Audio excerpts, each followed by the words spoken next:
The 42 cards. I was 32 years old when I got married in an $89 dress with no flowers, no music, and no family. Not because we couldn't afford a wedding. My husband's company was weeks away from being worth $50 million. I got married in a courthouse because on that same Saturday morning, every person who shared my blood was standing in a rented ballroom celebrating my sister's 30th birthday, all 40 of them, raising a glass to the golden child while I stood under fluorescent lights and repeated vows to the man I loved. 3 weeks later, the world shifted. 6 weeks after that, my mother called and said the sentence that proved everything I already knew. What none of them knew was that I had been preparing for that call since 6 in the morning after my wedding, and by the time they sat down at my dining table to ask me for money, I had a notarized document, a folder of evidence, and 4 white envelopes with their names on them. This is what happened in between. The family I was born into, the Overton hierarchy, was never subtle. But there was one rule that took me years to name. In our house, the louder you needed help, the more you received. Competence was the fastest way to disappear. My mother, Diane, ran the household like a stage production every holiday, every milestone, every Sunday dinner. She was the director. My sister, Megan, 3 years older, was always the lead. My brother Tyler, 4 years younger and unplanned, was the lovable wild card who just needed more time, more patience, more money. And me, I was the crew, the one who showed up, did the work, and was never once asked if she was okay. My parents divorced when I was 11. Dad moved to Oregon, sent birthday cards for 2 years, then stopped. Mom never said she blamed me, but the message arrived reliably. "You look just like your father," she'd say when I irritated her. Asterisk, same eyes, same stubborn mouth. What she never said, and what I didn't understand until I was an adult, was that the same face she resented in me was the face she saw every morning in the mirror after he left. She forgot my 16th birthday, remembered 3 days later, calling to apologize while I could hear Megan's voice in the background planning a shopping trip. She'd been busy, Mom said.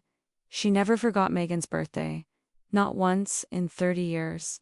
I stopped asking for help at 13. By the time I left at 18, with a scholarship and 2 suitcases and nobody to drive me to campus, I had already understood the assignment, figure it out alone, and do it quietly. What I hadn't understood yet was how useful that would become. Building something they couldn't see. I worked 2 jobs through college, graduated with a 3.9 GPA and 0 debt. Within 4 years, I had climbed from junior developer to senior engineer at a mid-sized software company. I was good at building things quietly. My family had taught me that even if they never meant to. I met Ethan at a tech conference in 2019. He was presenting a product demo. I was debugging a client issue on my laptop in the back row. He asked if his presentation was boring. I told him his database architecture needed work. He laughed, and we had coffee after. He was like me, quiet, focused, allergic to drama. On our 5th date, after I'd laid out the full dysfunction of the Overton family, he said 4 words that no one in my life had ever said to me. Asterisk, they don't deserve you. Not as comfort, as a conclusion. He said it the way you state something. You've already proven. I believed him because he had no reason to lie. Ethan proposed in October, I answered before he finished the question. We set the date for March 15th. I called my mother. She picked up on the 4th ring, said asterisk, that's nice, honey, asterisk, and spent the next 2 minutes telling me about Megan's upcoming 30th birthday party. 300 guests, a venue called the Monarch, custom invitations. I made 42 save-the-date cards by hand. Cream-colored cardstock, My own handwriting? I mailed them on a Tuesday and thought for a moment that things might be different. This time, 2 weeks later, Megan announced her 30th birthday party on Instagram. The date: March 15th. Number hash the thing my mother did. I called Mom. Megan had known the date. Asterisk, she can't change the venue now. Honey, you're flexible. You always have been. I had heard that sentence my entire life in different forms. Asterisk, you understand, Bianca?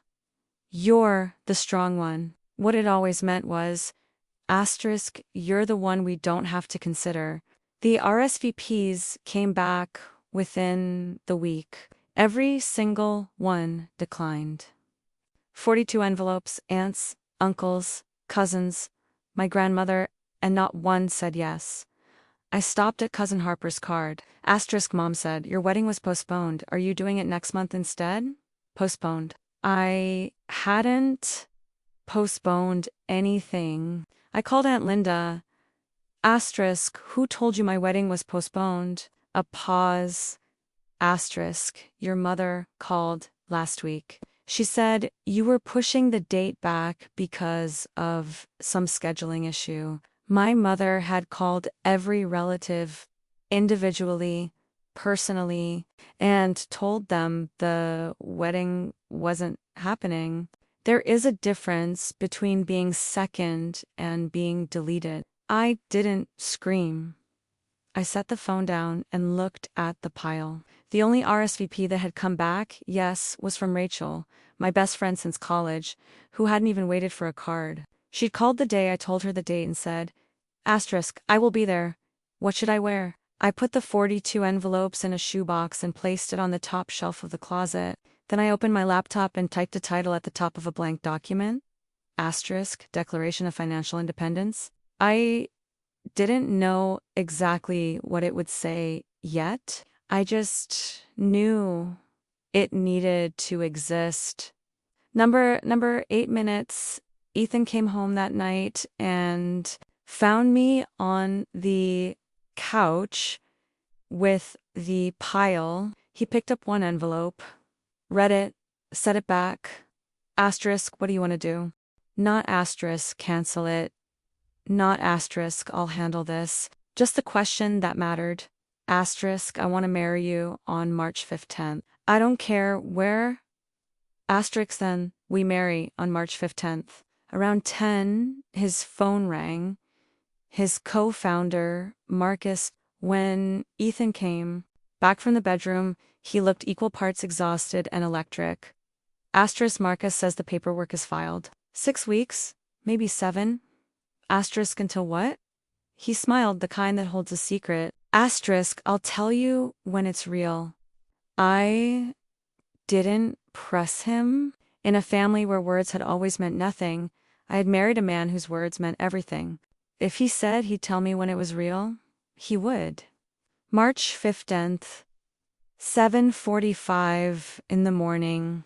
The judge's chambers smelled like coffee and printer ink, fluorescent lights, plastic chairs. The ceremony lasted 8 minutes. At 8:03, I became Bianca Overton, legally and permanently. Rachel cried through the entire thing. I didn't. We took photos on the courthouse steps. A stranger offered to take one of all 3 of us. I still have it framed in my bedroom. 3 people. One of them sobbing. By 8:15, we were eating breakfast tacos in the parking lot, sitting on the hood of Ethan's car. It was the best morning of my life.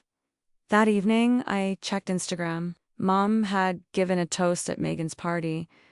I watched the clip. Asterisk, to my beautiful firstborn. Asterisk, she said. Asterisk, the light of our family. I closed the app. The next morning, I woke to 0 messages from my family. The group chat had one new notification, a photo of Megan's birthday cake posted by Mom, captioned asterisk, what a night. I sat with that for a long time. Then I called a lawyer. Number hash what I built. While they weren't looking, the lawyer, Rachel, recommended was named David Flores. Quiet, precise, known as. After 45 minutes, he said, Asterisk, you don't need a restraining order. You need a declaration. We drafted it together. 1 page, notarized.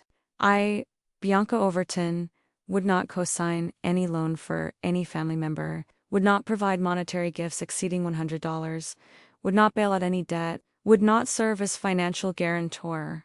He asked if I was sure. I told him I'd been sure since the 28th RSVP, 3 weeks of silence from my family. Then, 6 weeks after the wedding, April 5th, Ethan's startup went public. The IPO opened at $14 a share and closed at $19. Total valuation, $50 million. Ethan held 8%. By the time the markets closed, his stake was worth just over $4 million. I had been employee number 7. My own equity stake was smaller, but enough to change our lives permanently. Nobody in my family had any idea what had just happened. I had no plans to tell them. The article came out 4 days later. A local tech blog, asterisk, meet the team behind the $50 million startup that just went public. A former classmate shared it on LinkedIn. Someone tagged Ethan on Facebook. The chain reaction took less than 48 hours to reach my mother. The family group chat, the one that had posted 0 acknowledgement of my wedding, generated 27 messages in 90 minutes. Every single one about money. My mother called 5 times in a row. On the 5th call, I picked up asterisk, Bianca, honey. That word, she hadn't called me that since I was 12.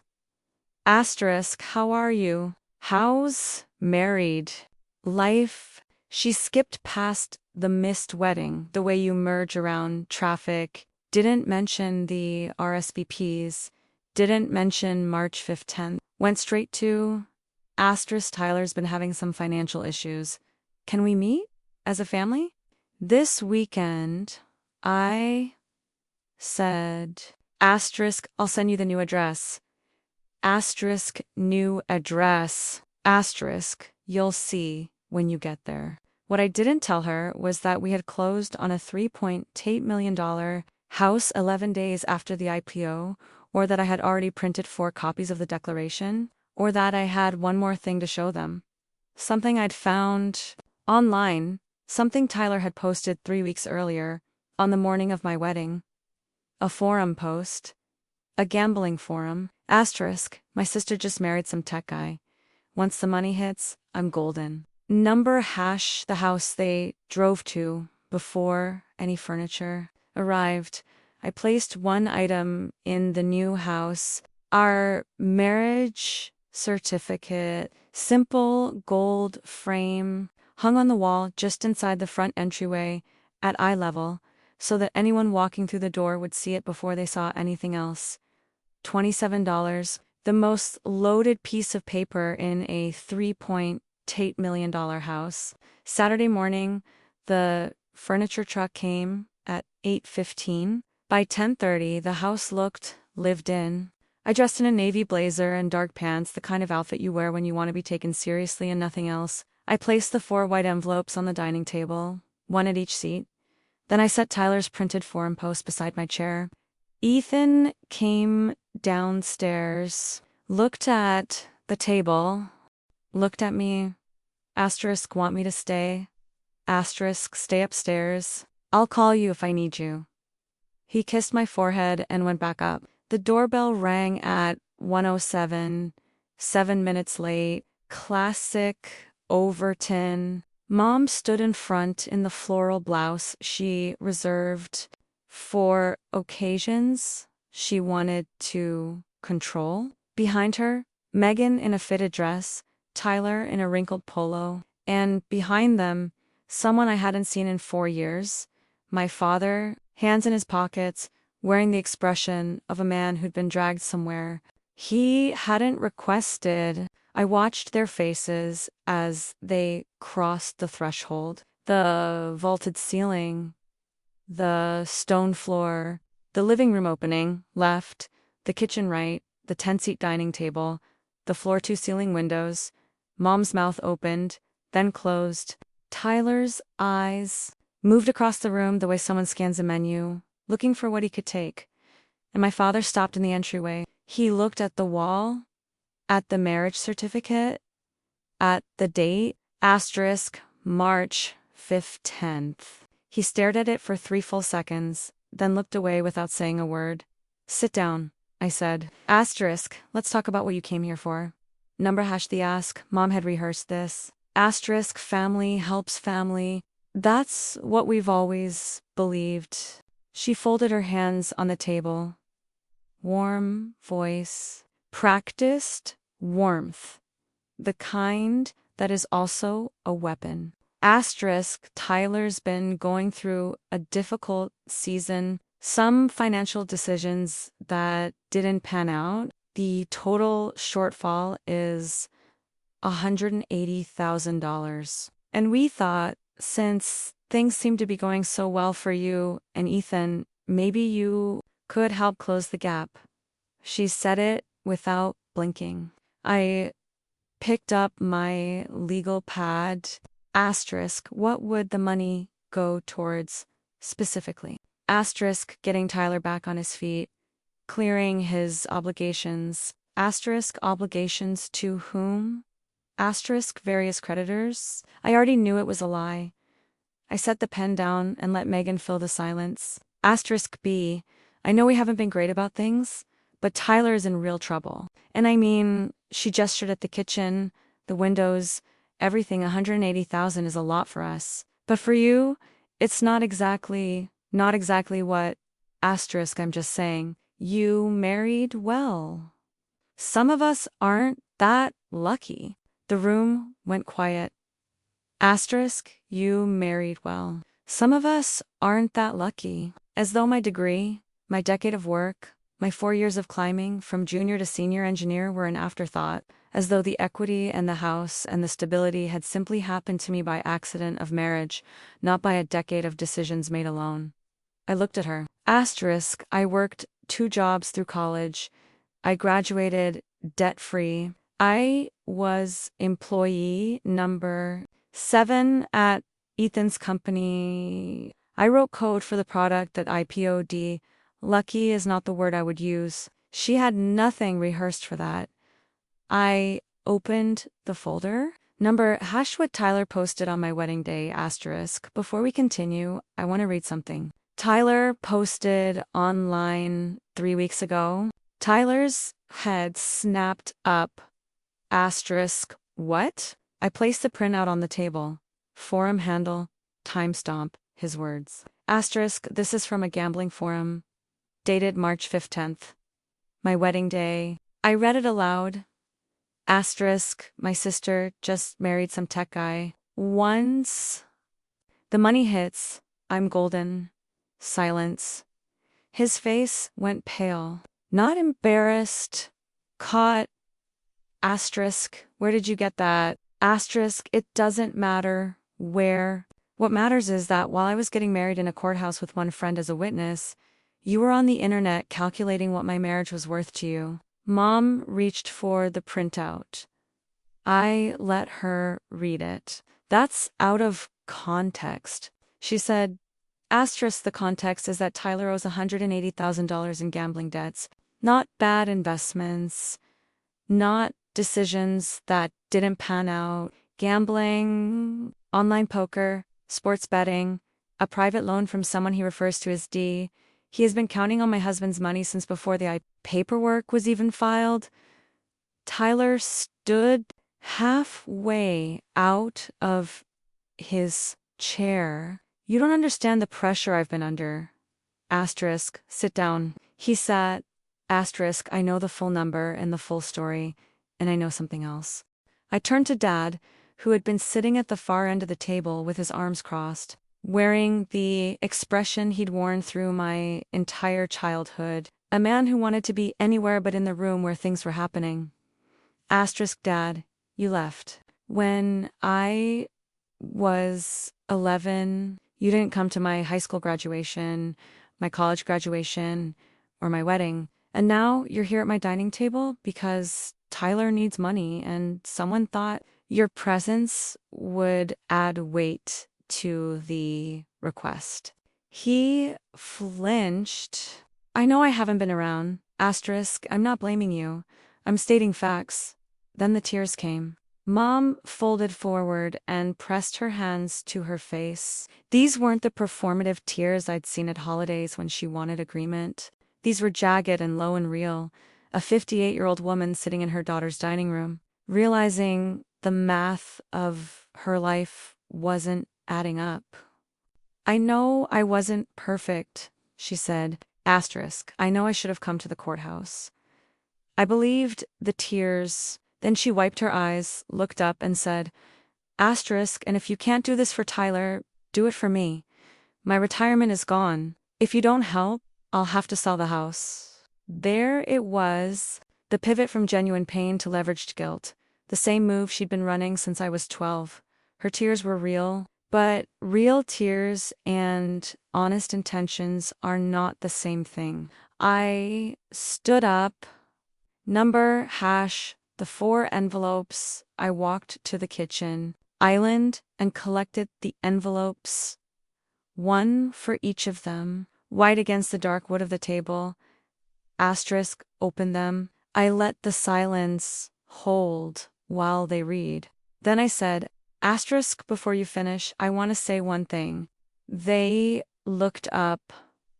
Asterisk, I sent 42 save date cards for my wedding. Every single one came back declined. Not because of scheduling conflicts, because Mom called each of you, every aunt, uncle, cousin, and told them the wedding was postponed. Aunt Linda confirmed it 3 weeks after the ceremony. 2 other relatives said the same thing. Diane's face drained of color. Asterisk, my own mother called 40 people and erased my wedding so Megan's birthday could have a full house. Nobody spoke. Asterisk, so when you sit at my table and tell me that family helps family, I need you to understand that I don't have that version of family. That family does not exist. It never did. I sat down. Asterisk, now finish reading.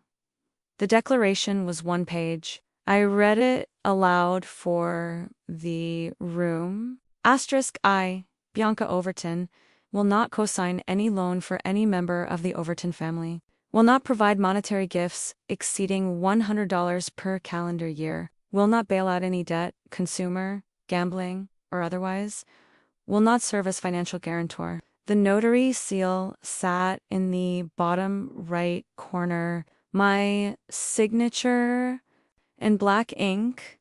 Tyler threw his copy on the table. Asterisk, you can't be serious. Asterisk, I have never been more serious. You owe us, he said, voice cracking. Asterisk, you lived in that house, Mom fed you, clothed you, and now you sit in your mansion and think, you're better than us? Asterisk, I lived in the room above the garage. I paid utilities from age 15. I have the receipts. He stepped toward me, 1 step, then another. A sound from upstairs, footsteps.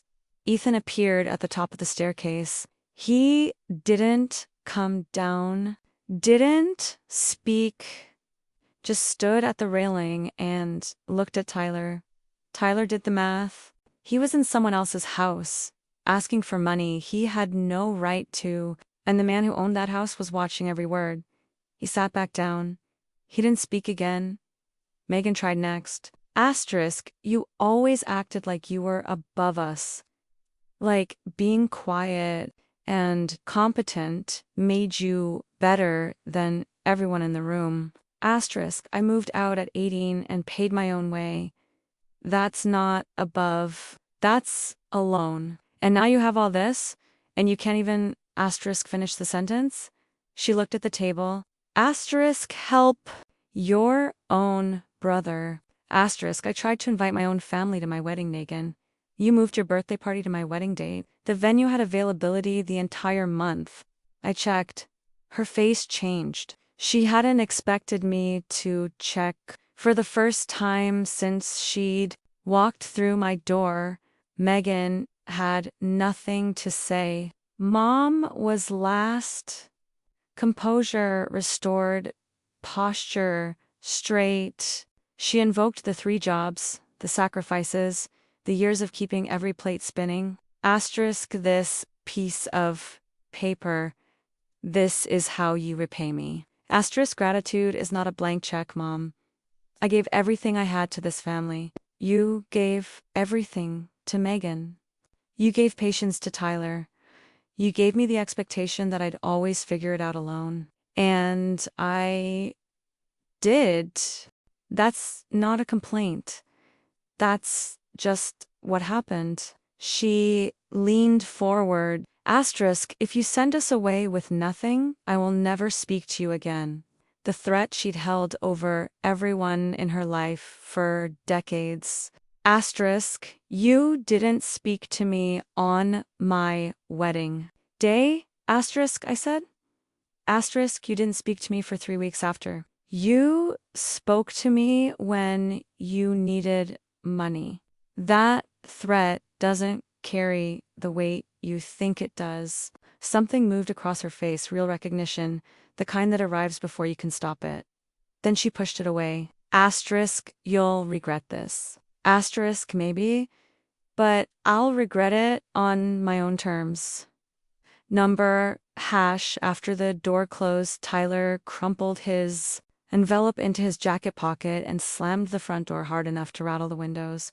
Megan paused in the entryway. She was looking at the marriage certificate. That dress you wore at the courthouse? She said without turning around. Asterisk, I saw the photo Rachel posted. A pause. Asterisk, it actually looked beautiful. It was the most honest thing Megan had ever said to me. No angle, no performance, just a sister looking at a piece of paper on a wall and saying something true. It came too late. She left without waiting for a response. Dad said asterisk, I'm sorry, Bianca. For all of it, he didn't specify what all of it meant. Maybe he didn't know himself. Mom was last. She stood at the table, then walked to the entryway.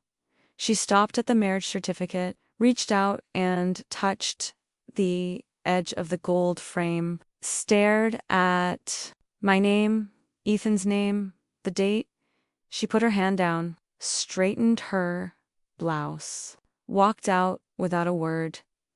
The door clicked shut. Ethan came downstairs and sat beside me in the chair nobody had used. He didn't ask what happened.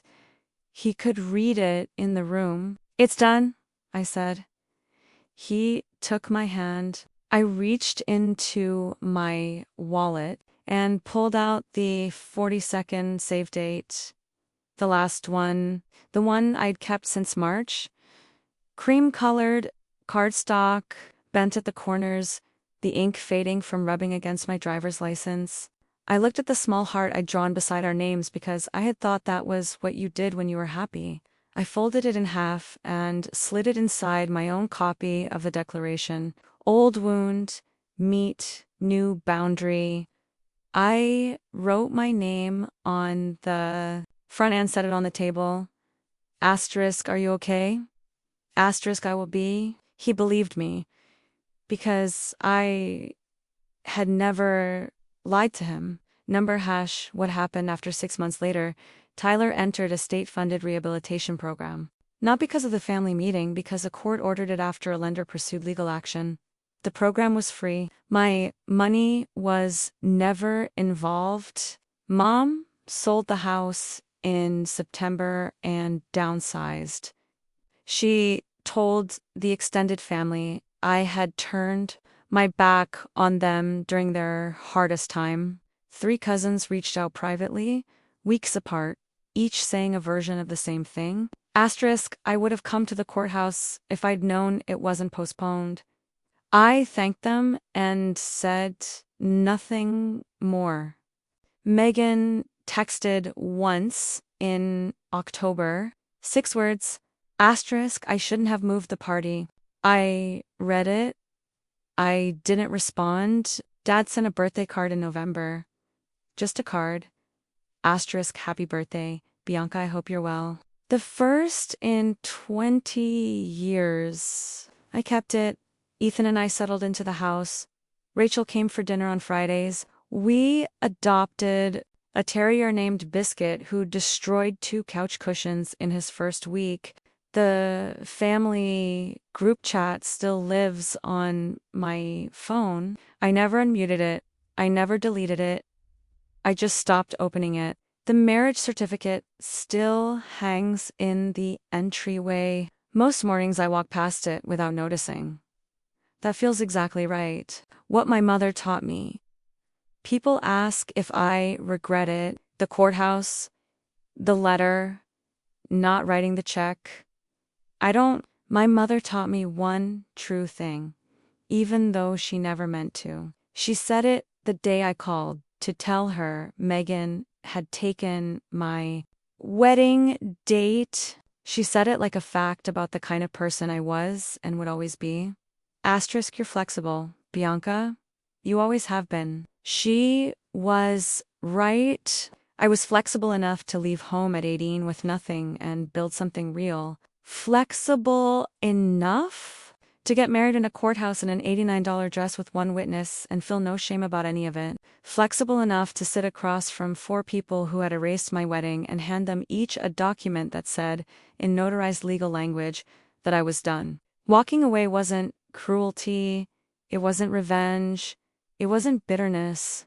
It was the first fully honest thing I had ever done for myself. 42 cards, 1 courthouse, 4 envelopes, a $27 marriage certificate on the wall of a house I built with my own hands. That is not a sad story. That is a boundary